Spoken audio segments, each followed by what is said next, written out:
said that there are people who have been staying there for 2 nights or more after they have been processed, sleeping on benches and on the floor.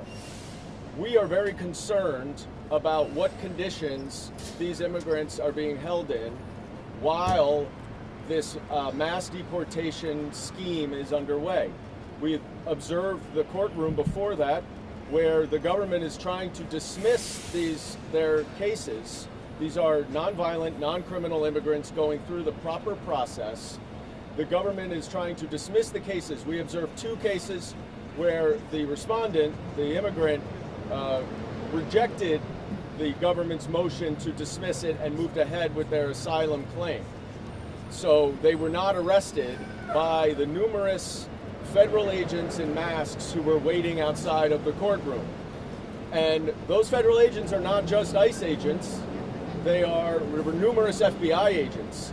These are people whose responsibility and job duties is to investigate serious crimes. And they're being pulled away from investigating serious crimes so that they can arrest nonviolent, non-criminal immigrants going through the lawful legal process so that they can be deceptively removed in an expedited fashion.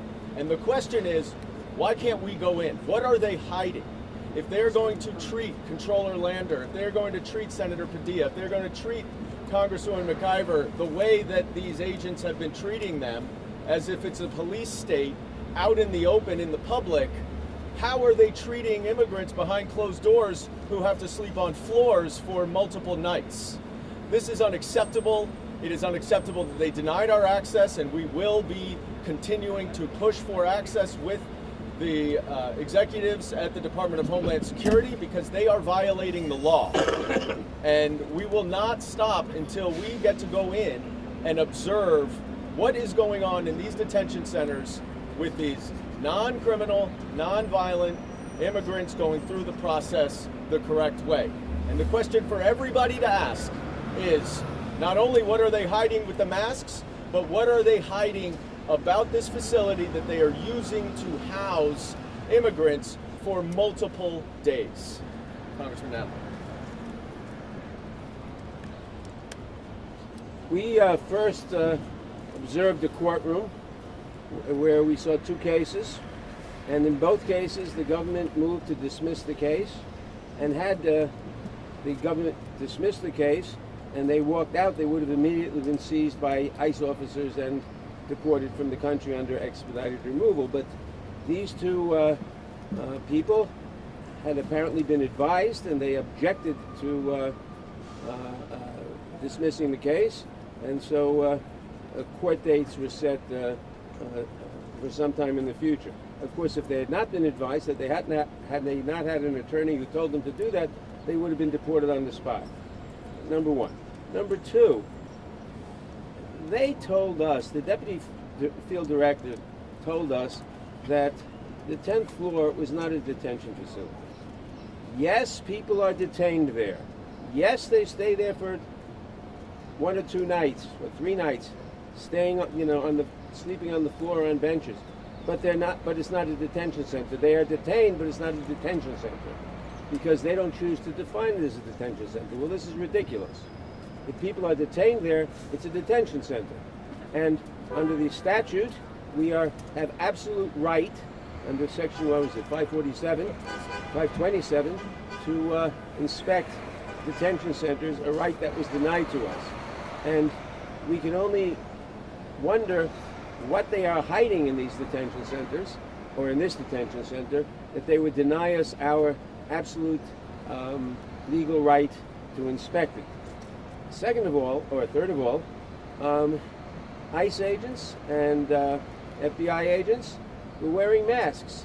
No identifying feature, just the word ICE or the word FBI on their accoutrements. What are they hiding? If normally you assume a police officer, an FBI person, has an identification. If he misbehaves, you can complain about him. You can file a report. But these people are wearing masks and are totally unidentified. And the question is why? question is why. It's completely improper, and again, one has to assume they're hiding something, or they're hiding misbehavior, because otherwise, why would they be wearing masks and denying their identities? We'll take some questions. What recourse is there now? Did you sue? Like, what can you do now that you've been denied? Well, I'm on the Homeland Security Committee. Oh, sorry. I'm on the Homeland Security Committee, which has direct oversight authority of the Department of Homeland Security. And I am going to go back to our committee. I'm going to speak to the Republicans. I am going to ask them to make a joint request that the Department of Homeland Security and Secretary Noem direct this office to allow us to inspect it under this authority, because it is being used to house illegal immigrants, which is what the law requires. We don't know. Okay. The answer is that we will start by escalating it up through the top. The nice gentleman from the ERO here was given orders from above him not to allow us in. He did not have the authority to do it, so we will continue to go up the chain, and we will get answers as to why, first of all, the Secretary and the Department of Homeland Security so improperly interprets this law to prevent us from doing our constitutional oversight. And two, if the Republicans do not agree to join us in this request, why they are complicit in helping this administration violate the law. I want to point out that these immigrants who are held there may be legal immigrants. They may be documented. We don't know. We don't know whether they're documented or undocumented because we're not permitted to see it. So these may be legal immigrants. We have seen that ICE deported legal immigrants and deported American citizens. And just to interject really quickly, Can you speak folks, to the mic? folks who are showing up to come to this building are showing up to immigration court. They're showing up to actually fight for their cases, to do the steps that they have been told to do. So regardless of their status in this moment, they are following the process. They are working to abide by the laws and abide by the process set by the U.S. government. And let's be clear about one thing. Asylum is a lawful pathway to immigrate to the United States. It is not an illegal entry. It is not an illegal way of seeking residency here. It is lawful. And these people are making asylum claims that the government is trying to prevent them from making so that they can quickly deport them before they can make their official asylum claim. And I would add, and I say this to the president, if you have a problem with our immigration system, we observed one court case in there where the judge set the asylum hearing for August 16th, 2029, more than 4 years from today. If you want to fix our immigration system, let's fix our asylum processing system. That's how we do it. Not to deceive people, to trick immigrants going through the proper process so that you can boot them out with minimal due process under questionable legal authority. That's how we must address this issue, is we have to streamline the asylum system so that people who have legitimate claims can get them adjudicated, and the majority of those who apply for asylum and are denied do not stay here for 4+ years while they wait for their case to be decided. Representatives Nadler and Goldman, what if your Republican colleagues deny your request? What if the head of the agencies deny your request? What recourse do you or other Democrats have to observe what is going on here, or are you? If they refuse our lawful request to exercise our rights as members of Congress here, and if our Republican colleagues in the majority refuse to do anything about it, we will have to wait till we get a Democratic majority in 2028, which I'm confident we will. 26, I'm sorry, in 2026, which I'm confident we will. If the Republicans refuse to enforce the right, they are complicit in this, but I'm not sure there's much we can do about it. There are I would just add, by the way, I do think there may be, and we'll have to consult with lawyers, but there may be intermediate action because it is very clear from the plain language of the statute that the Department of Homeland Security is violating the law. And I am not prepared to wait until January of 2027 to make this administration follow the law. Actually, what we should do, as I think about it, is go to court. We should be the plaintiffs to enforce our right, and the court will hopefully enforce our right to do these inspections. Yeah. So we don't have to wait for 2027. We can file a lawsuit as soon as the lawyers can draw up papers properly. Congressman, a lot of politicians are using this moment as well. That courts are not going to help migrants. Are you going to secure money to bring lawyers to the migrants? That is the only way that they're going to be helped so that the cases are closed. Can we introduce Harold Solis from Make the Road, who's an attorney, the head of the legal department, who can answer that question? Good morning, everybody. Thank you for being here. This question that you've just asked, are we going to get more support here for the folks who are going through this process inside this building, strikes at the very core of what's going on here. The question is, everything that you've just heard, all the problems that have just been shared with you all, ultimately boil down to two questions. Who are we and what are we becoming? Since when did we allow, since when did we concede, since when did we accept a scenario where people are showing up to court and are suddenly being tricked, quickly arrested, detained, and rendered disconnected from the world that they knew without any semblance of due process? The lack of lawyers, the lack of an ability to be heard, the lack of notice. You don't have to be a lawyer to understand that these are basic principles that we all share. All those principles are being eroded in real time. It's been weeks since this campaign has started where people are suddenly being detained while attending their immigration court hearings. It's been weeks since folks have been shipped off to places like Texas and Louisiana without any process, without any ability to seek legal recourse because oftentimes they are unable to even communicate with their loved ones. We're grateful for the congressmen for being here, both of them, and to help us shed some light on what's going on here, and not just here, but across the country. Congressman Nadler, I have a question here. conservatives who say visits like yours and Landers yesterday are political stunts. What do you say to that? They are not political stunts. They are attempts to exercise congressional oversight to see what's going on, to see that the federal officers are behaving properly, to see that the immigrants are getting the proper legal rights observed. That's the purpose of these visits.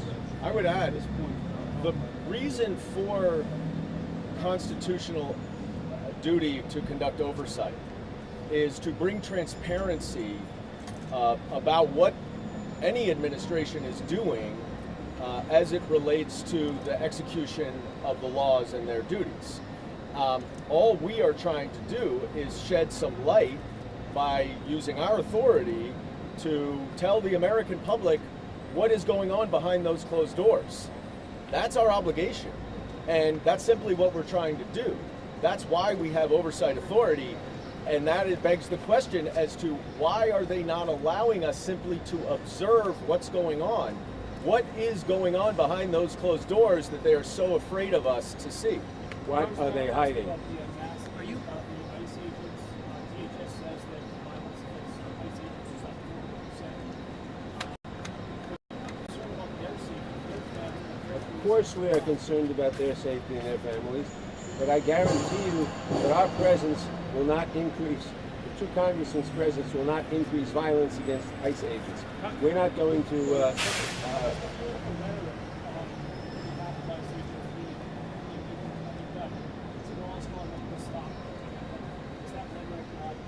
No, but that's because they're wearing masks. That's because if they aren't wearing masks, like law enforcement agents don't wear masks. Law enforcement agents take a risk in a dangerous job. These are nonviolent civil cases of immigration. These are not violent criminals. These are not arrests, criminal arrests. And those are far more dangerous, and those people who they're arresting are far more dangerous. And they don't wear masks when they do those arrests. So it is not a function of danger that they're wearing these masks. It is a function of intimidation, that they are trying to scare not only the people coming to court, but the entire immigrant communities that come to this country to seek the American dream, as so many of our ancestors have. It's kind of striking that you guys. Can you talk about whether you sort of see these confrontations that are happening, not just here in New York City yesterday with the comptroller?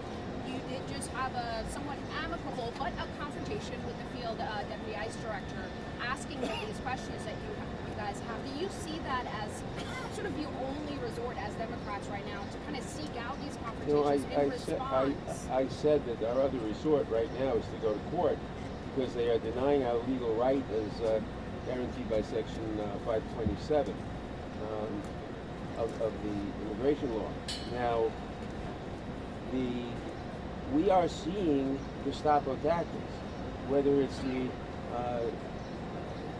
shackling of a controller lander, or Senator Padilla was simply trying to ask a question of Secretary Noem, or when the ICE agents broke into my office and shackled a young staff member in my office and took her to the jail downstairs.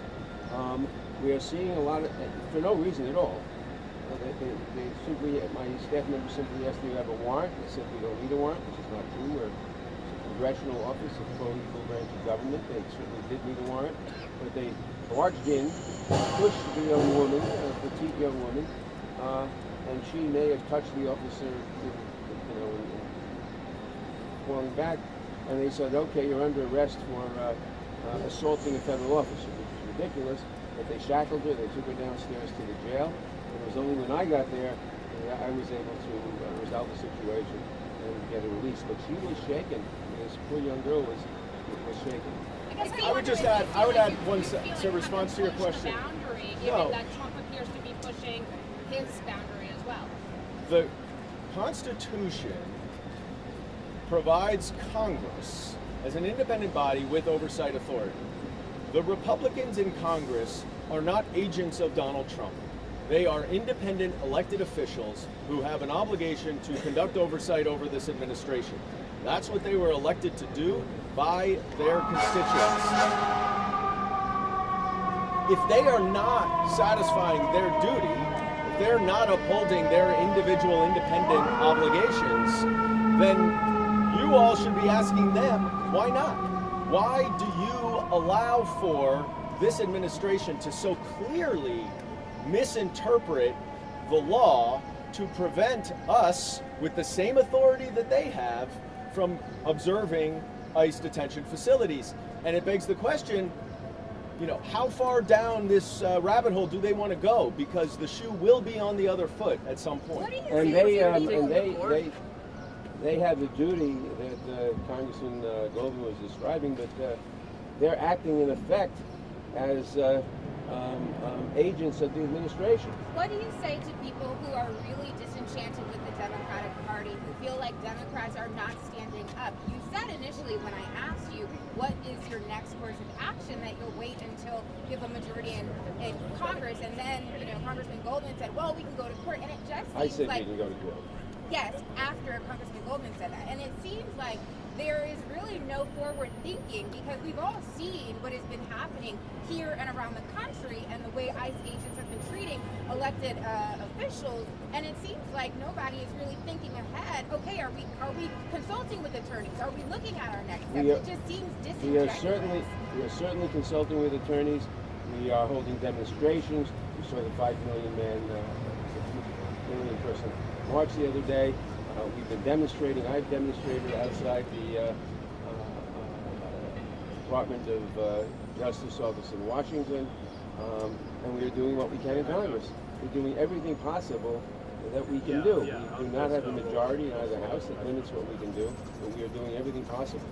And of course, people are very frustrated because they don't see results. Results are very difficult to get when you have a terrible administration and a terrible Congress that acts as an agent of the administration. But we're laying the foundations. How can you say that Americans wait the Democratic majority when the Democratic Party's approval ratings have been down?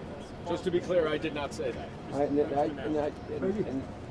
Democratic Party's approval ratings are down, I think, because a lot of people think we ought to be doing more, not because they don't like what we're doing. They don't see what we are doing because a lot of it is just not seen. But and we have no intention of waiting for the next Congress. We're doing things now. Congressman Golden and I are here today. We're going to court shortly. This is not 2 years from now. Other than a lawsuit or waiting 2 years, what Americans expect in the immediate? Look, we get this question a lot, and it's a fair question, and we understand the frustration. We feel the frustration. That's why we are continuing to escalate our efforts to get to the bottom of this and to get this administration to follow the law. We are here today. We made an advanced request, even though we do not have to under the law. They denied our request based on what we just learned is a blatant misinterpretation of the law. So now we will go back, we will go to Washington, we will bring this to our Republican colleagues who are in the majority and who have subpoena power, let's not forget.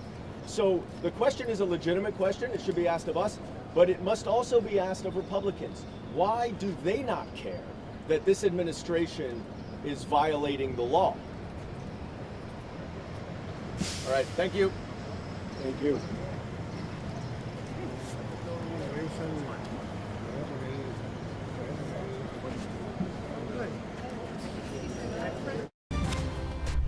This has been breaking news.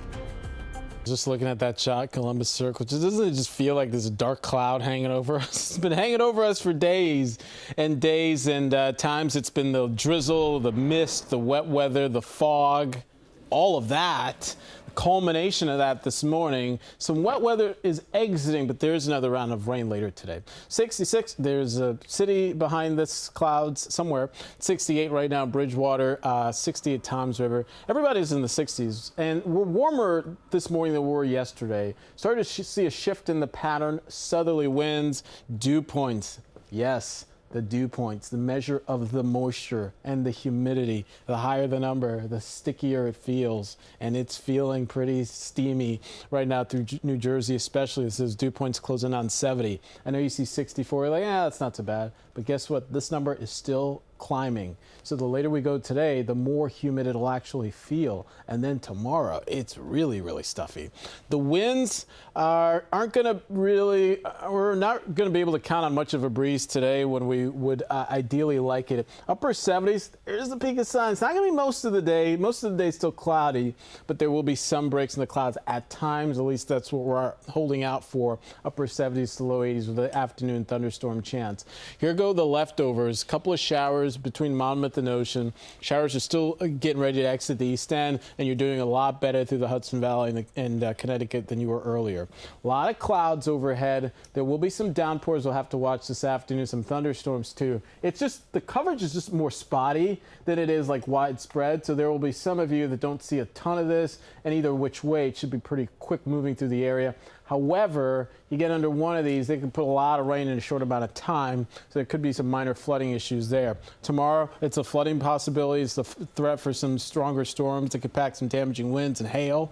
So we'll have to watch out for that. And the window of time is, mainly in the afternoon, early evening hours.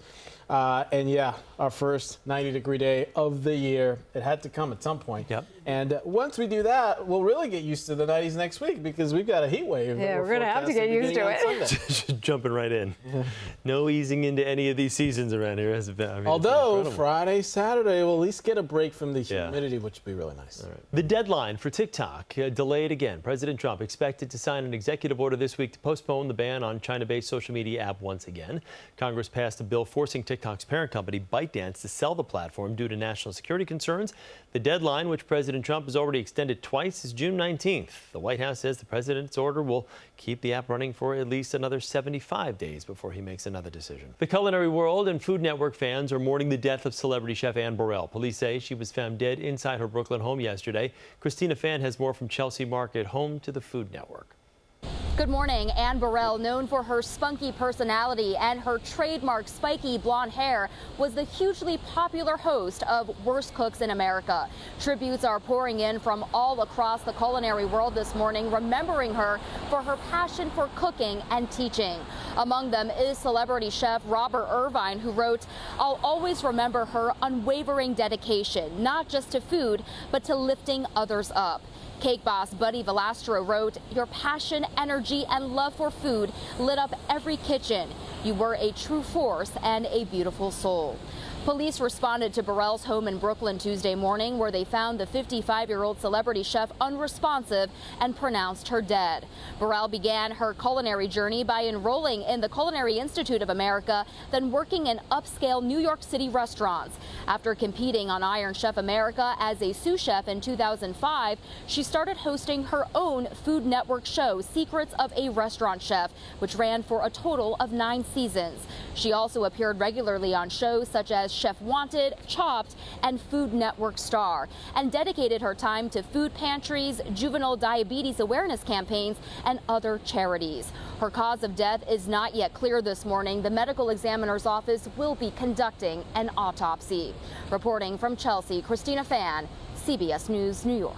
The airline Pan Am left an incredible mark on aviation, and in a rare opportunity, history is coming back. John Diaz has more on a unique vacation that's taking travelers back in time. This is your clipper ship captain speaking. For over 60 years, Pan American World Airways, also known as Pan Am, took their air passengers to new limits. One of the many pilots behind it, the father of Cheryl Slider and Louise Koch. He always brought things back from different countries that he visited. Now it's these sisters' turn to see those same places their dad flew thousands to and from. Since they're passengers on the first commemorative Pan Am jet, they say it's nostalgic. Knowing that he was with the flying boats and all the places we're going that he flew into. Complete with Pan Am logos, on Tuesday, the private chartered jet took off out of JFK Airport for its 12-day journey, tracing the legendary southern and northern transatlantic routes. Passengers will be making stops in Bermuda and throughout Europe. Pan Am was about the airline, but it was more about the people. It was the people and the experiences. Officials making this experience as immersive as possible. The entire aircraft configured with all business class lie flat seating, and flight attendants are dressed in replicas of the original Pan Am uniforms. A privilege to be stepping into this uniform. We really hope that we can embrace the grace. Each of them representing a different time frame. I'm wearing the Galaxy Golds, and my colleagues are wearing the Super Jet Blue. The uniforms are something Anita Mathewson says she knows all about. She was once a flight attendant for Pan Am, here to relive those glory days, but this time as a passenger with her 2 daughters. It was a wonderful time in my life. Now you may be thinking, how much money does this cost? With everything included, such as 5-star hotels, it's $60,000 per person. From JFK Airport, John Diaz, CBS News, New York. Organizers are putting together another trip that will be 21 days called Tracing the Trans-Pacific, which costs $95,000 per person. More than 24 Starlink satellites have been launched overnight from Cape Canaveral, Florida. SpaceX's Falcon 9 launch adds to a growing constellation of thousands of satellites. It's part of an effort to provide satellite-based internet access to nearly every location on Earth. They orbit much closer to Earth than traditional satellites to deliver broadband internet service.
This weekend, 651 Arts and the Soapbox Presents are back with their Juneteenth celebration. We Outside, a Brooklyn Juneteenth will kick off this Saturday and will feature live music, dance, poetry, and so much more.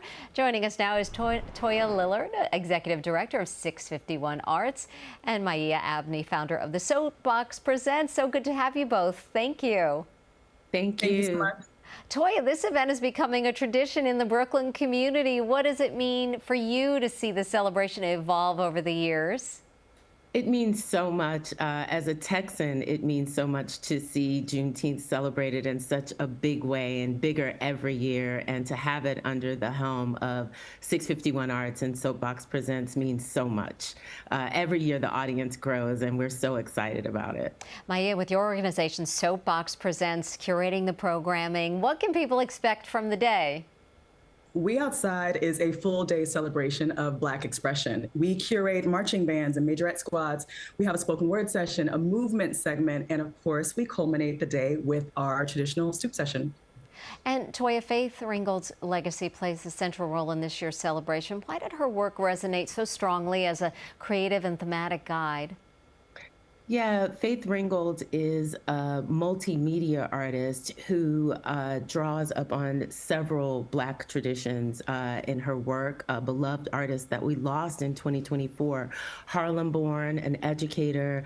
She started a collective called Where We At during the Black Arts Movement for Black women artists. And so it was really important for us to draw our inspiration from Faith Ringgold, who drew her inspiration from Black expressive culture. And Maya, can you talk about these stoop sessions and how these performances really inspire liberation? Of course. So we started our series of stoop sessions during pandemic when it was just us and our four walls. It was also a period of great social unrest. Our stoop sessions allow community to gather outdoors and remember joy, remember humanity, to sing and dance and laugh along with your neighbors. I say you might come as a stranger, you might come alone, but you're going to leave with neighbors and friends. It really does give us a chance to commune, to resist, to be rejuvenated and revived as we celebrate the brilliance of Black and brown people through art. And Toya, let's just talk about this day for a moment. What does Juneteenth mean to you? It means so much. As I said, I'm a Texan, and I just spent my birthday in Galveston, and so just being really rooted in those traditions. It means resilience. It means persevering against all odds. It means believing in your own freedom and fighting for it and standing by it. And I'm really proud that the tradition has taken root in the North. I grew up celebrating Juneteenth, and since it's become a national holiday, it's been an opportunity for education all across the world for people to see the resilience of enslaved people, and that, freedom still reigns. And Maya, how about for you? Yeah, Juneteenth is a very special holiday. It gives us a chance to celebrate the progress that this nation has made since ending slavery, since abolishing slavery, but it also gives us a chance to collectively manifest freedom. We will join on the plaza, we'll gather on the plaza, enjoy, but we'll also think about the freedoms that we still have yet to achieve, especially in this current political climate. So I'm really excited about celebrating joy and celebrating freedom, but also manifesting freedom.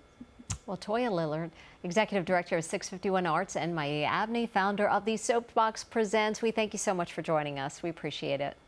Thank you for having us. Celebration takes place Saturday. It's from 2 to 8 p.m. at the Plaza in downtown Brooklyn. Good morning. Nice to see you on a Wednesday as we get ready for a more summery pattern. Last couple of days, yes, the clouds have been an issue, but also the cooler temperatures. Well, we're dialing up the warmth today. It'll be about 10 to 15 degrees warmer. But we also have some wet weather to dodge too. Weather is not going to be so bad the morning hours, but the afternoon, evening drive could be impacted by some wet weather, some thunderstorms. Otherwise, it's not just the warmth, but what about the humidity? Little relief from that overnight, too, with some leftover showers. It's kind of muggy. Then tomorrow, here we go, launching all the way to 90 degrees for the first time in Central Park this year. And there'll be plenty of humidity, too, so it will feel like the mid-90s. And with that, plenty of instability to generate some storms late in the day. Could be severe, but after that, a fantastic weekend shaping up, but plenty of heat into next week.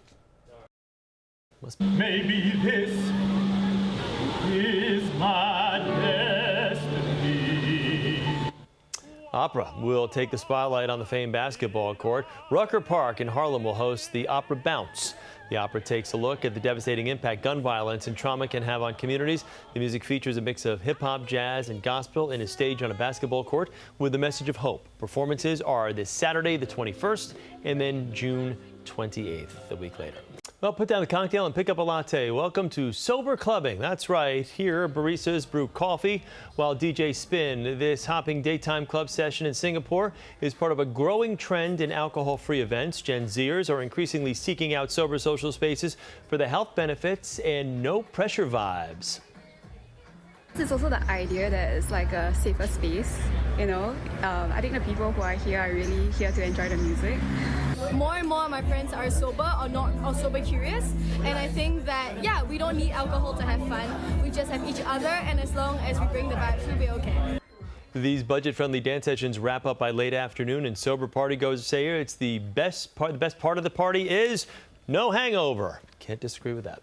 Actor-comedian Steve Carell delivered the commencement address Sunday for Northwestern University's graduation ceremony. And during his speech, the Office star took an unusual pause. No, I never say anything at all, but with nothing to consider, they forget my name. Carell danced with the dean and encouraged the graduates, faculty, and those in attendance to join him for a, quote, dance break. After dancing on stage, Carell ran out among the graduates on the floor, gave some high fives, and out of breath, Carell then returned to the stage to finish his commencement speech.